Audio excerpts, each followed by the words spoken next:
Va-t-on vers un rationnement d'Internet en France? Est-ce qu'on aura peut-être un jour un permis pour avoir le droit à surfer sur Internet? Les choses s'accélèrent en tout cas, et vous allez de toute façon commencer à payer bientôt plus cher vos connexions sur Internet. Donc on va venir à cette affaire qui vient d'une agence payée par vos impôts qui s'appelle l'ADEME, voilà, l'agence de la transition écologique, agence qui s'est illustré et qui veut aujourd'hui appliquer une tarification progressive des data sur vos forfaits mobiles. Et pour débriefer cette news, je voudrais qu'on reparte à l'origine de cette volonté de taxer plus, voire de rationaliser, voire de rationner Internet, parce que je veux bien que vous compreniez comment se passe l'élargissement progressif, si vous voulez, de la fenêtre d'Overton en France. Comment est-ce que notre classe politique, de l'extrême droite à l'extrême gauche, se débrouille pour progressivement instaurer des narratifs qui débouchent sur plus de contrôle, sur plus d'impôts et sur moins de liberté pour les Français. Ça va être également intéressant de voir que vous avez toujours deux piliers qui permettent d'augmenter les impôts. Vous avez la gauche traditionnelle, si vous voulez, la gauche bobo woke, qui va justifier l'augmentation des taxes au nom de la justice environnementale. Enfin voilà, il faut sauver le climat, il faut protéger la planète, donc c'est important de taxer.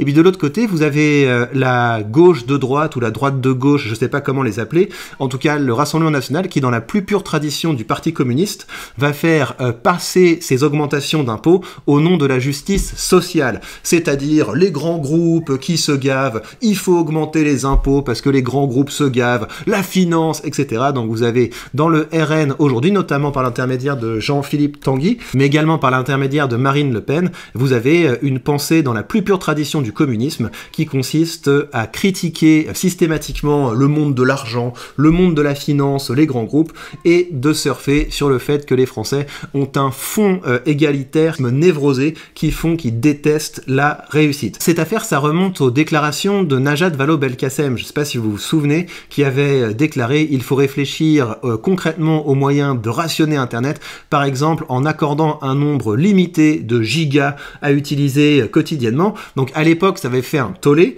mais une fois que l'idée est sur la table, eh bien c'est parti pour qu'elle soit déclinée, pour qu'elle soit débattue, et ensuite vous avez d'un côté ceux qui vont pousser l'idée au nom du climat, et puis de l'autre côté vous avez ceux qui vont pousser des idées comparables au nom de la justice sociale, au nom de la justice fiscale.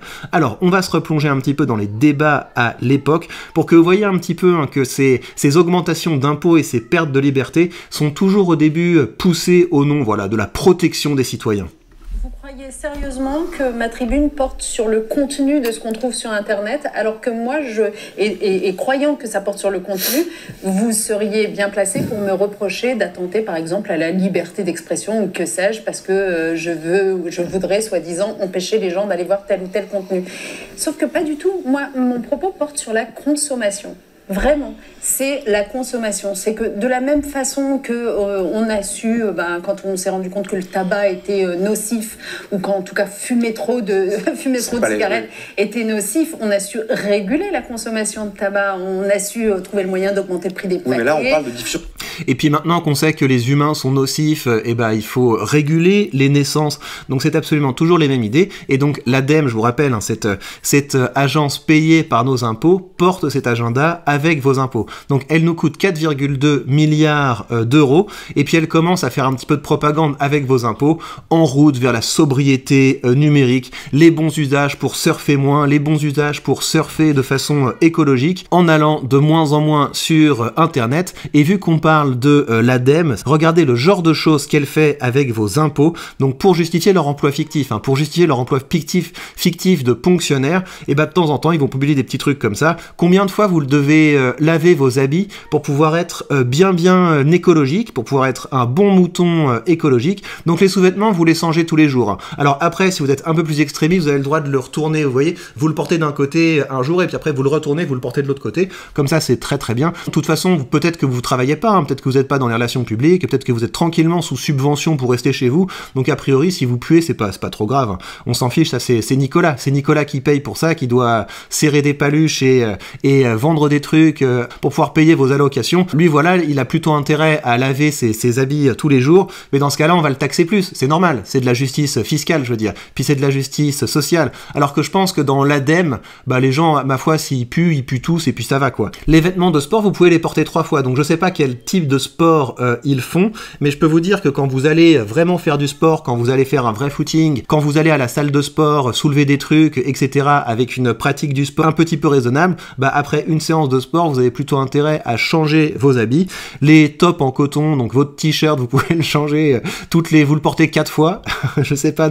Après, peut-être que si tu restes comme ça sur le canapé, peut-être que ça marche pour eux, hein. Si j'avais le train de vie d'un fonctionnaire de l'ADEME, peut-être que je pourrais changer mes habits beaucoup moins régulièrement. Soutien-gorge 7 fois, donc ça, je sais pas, les filles, est-ce que vous portez 7 fois vos soutiens-gorge avant de les changer? Pyjama 7 fois, pull en laine 10 fois, le jean 15 à 30 fois, donc portez votre jean 30 fois avant de le changer, et comme ça, ce que vous ferez, ce sera bien pour le climat. Donc c'est ce genre de choses que nous pond cette agence avec vos impôts pour vous habituer à être pauvre, parce que l'écologie dans un pays communiste comme la France, c'est simplement ça, c'est vous habituer à avoir des réflexes de pauvre, utilisez moins les appareils électroménagers, donc on vous habitue comme ça progressivement à la pauvreté. Pourquoi est-ce qu'on vous habitue à la pauvreté? Parce qu'on va vous prendre toujours plus de ce que vous possédez. Vu qu'on est à fond au niveau des impôts, bah on va maintenant gratter en taxant un petit peu Internet, on va gratter en vous faisant travailler gratuitement, donc vous allez être toujours plus exploité, et pour que vous sentiez moins l'impact du communisme sur votre pouvoir d'achat, bah on va vous dire, regardez, pour l'écologie, vous allez faire ça, ça et ça, en espérant que les gens puissent continuer de survivre, en tout cas de vivoter, pour qu'ils puissent continuer de payer les retraites des fonctionnaires, pour qu'ils puissent continuer de payer les salaires des fonctionnaires, et pour qu'ils permettent de payer les allocations des clients, des fonctionnaires et des politiques. De la connaissance. Eh bien, il me semble que là, c'est pas le contenu de ce qu'on trouve sur Internet. Je cherche pas à vous faire prioriser, classer ce qui serait plus vertueux de voir par rapport au reste. C'est le temps qu'on y passe. C'est le temps qu'on pique, qu'on vole, qu'on pique à notre vie réelle. Donc c'est quand même fou, hein, que ces gens payés par nos impôts décident d'intervenir, se sentent autorisés à intervenir sur autant de domaines de nos vies. Faut réaliser à quel point on est des moutons pour tolérer ça. Qu'un fonctionnaire commence à dire passez moins de temps sur Internet, réalisez quand même là où on en est. Qu'on tolère ça, c'est quand même très très grave. Donc vous avez l'approche de gauche, on va rationner Internet au nom de l'écologie, au nom de l'éducation, lutter contre les fake news et ce genre de choses. Et puis du côté de la droite de gauche, l'objectif, ça va être de taxer les grosses entreprises, voilà. Alors que l'État cherche par tous les moyens à récupérer des fonds, ou tout du moins à en dépenser le moins possible pour espérer avoir un budget pas trop déficitaire, cette proposition semble sortie de nulle part. Elle fait pourtant écho au communiqué publié il y a maintenant 2 ans par 16 opérateurs télécoms, implorant l'Union européenne de faire payer aux GAFAM la bande passante utilisée par leurs services, afin de les soulager d'une partie de l'investissement nécessaire dans la fibre et la 5G. Si cette idée n'a pas pour le moment trouvé d'oreille attentive, il semble qu'elle ne soit pas tombée dans celle d'un sourd, mais plutôt directement dans celle de Jean-Philippe Tanguy, qui l'a remaniée à la sauce nationale. Celui-ci propose en effet de taxer à hauteur de 12 000 € par gigabit les fournisseurs de contenu qui dépassent les 1 gigabit de bande passante. Si heureusement les citoyens lambda y échapperaient, ainsi que les petites structures, cela représente pour les gros consommateurs une somme conséquente. Donc en fait, on essaie de gratter de l'argent sur le dos de Google, de Netflix, etc.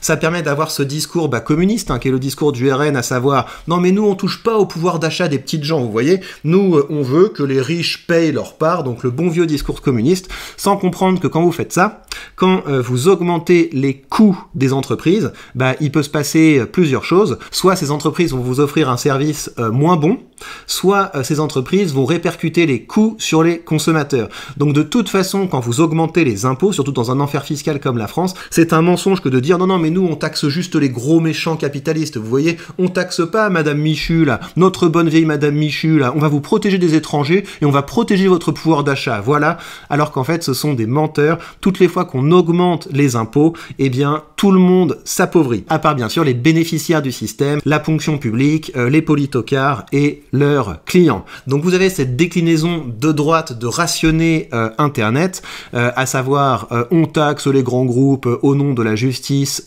sociale, et de l'autre côté vous avez la déclinaison de cette mesure par l'ADEME, donc à savoir l'agence payée par vos impôts, qui veut rationner Internet en augmentant le prix de votre forfait mobile. L'ADEME veut s'attaquer au forfait avec trop de data, 100 gigaoctets pour 10 € environ, c'est le prix presque normal pour un forfait 5G chez SFR Red ou Bouygues Télécom. Quiconque à l'occasion de voyager à l'étranger se rend assez rapidement compte que la compétitivité du marché de la téléphonie mobile dans l'Hexagone. À titre de comparaison, en Belgique, il faut débourser 21 € par mois chez l'opérateur Base pour avoir 90 gigaoctets de données. Donc il y avait un endroit, ils ont trouvé un endroit où les Français se faisaient moins arnaquer qu'à l'étranger. Ben on va corriger ça les amis. Il faut s'assurer que les Français soient les plus gros moutons du monde.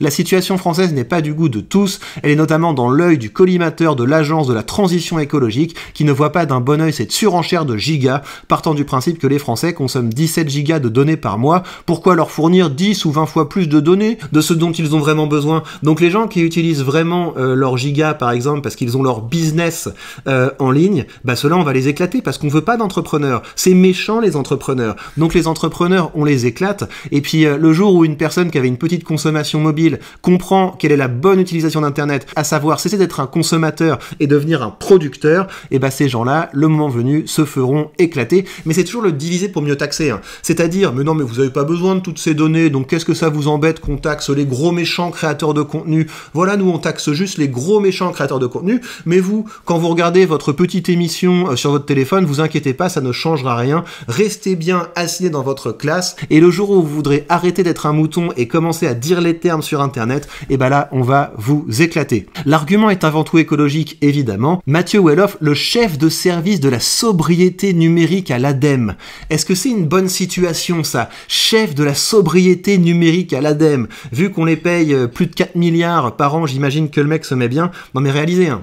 C'est-à-dire que vos impôts, en plus de payer toutes les horreurs qu'ils payent, ils payent des gens dont le métier est de vous habituer à la pauvreté. Donc c'est vraiment complètement fou qu'on tolère encore ça. Il rappelle donc à nos confrères du Parisien une statistique publiée avec une étude menée en comparaison avec l'ARCEP. Ça, on est obligé de vérifier ça, les amis. Autorité de régulation des communications électroniques, des postes et rétributions de la presse.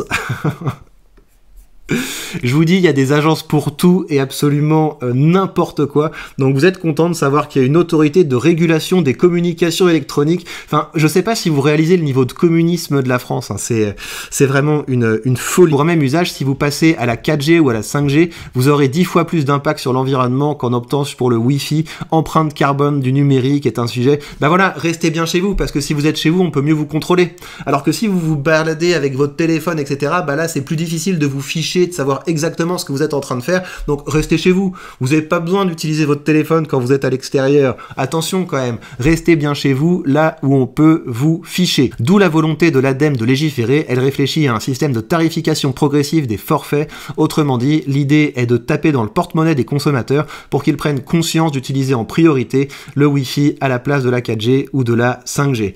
Et ben voilà, mes petits amis, c'est ça l'état de la France. Il y avait apparemment un endroit où les Français se faisaient moins entuber que leurs voisins. Il était donc temps d'intervenir. Ça commence par des petites déclarations qu'il faut un tollé. Il faudrait rationner Internet. Oh mais non, mais quand même pas.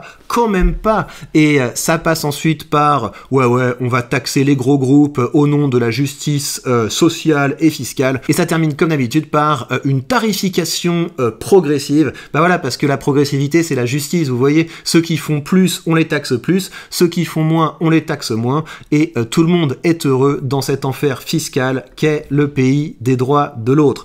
Alors les amis, je sais pas ce qu'il vous faut de plus pour vous révolter. Vous en êtes pas encore à ce stade, et bah soutenez ceux qui le font. Donc vous aimez cette vidéo, vous la commentez, vous la partagez. Et si vous sentez qu'il est temps à votre tour de commencer à dire les termes pour créer un mouvement d'opinion qui peut-être un jour, si on atteint une masse critique, permettra de faire sortir la France de cet enfer communiste, eh bien sachez que dire les termes, ça peut être une activité rentable. On a encore fait un mois à plus de 4 000 € en termes de revenus revenu YouTube en janvier. Les vidéos que vous regardez sur ma chaîne sont optimisées pour avoir un maximum d'impact en me prenant un minimum de temps, et je vais vous envoyer la semaine prochaine une série d'articles pour vous montrer comment créer des vidéos qui cartonnent en y passant 1 heure par jour. C'est le premier lien sous cette vidéo pour recevoir les emails, donc profitez-en. Et bien voilà, chers amis, prenez bien soin de vous et à très vite.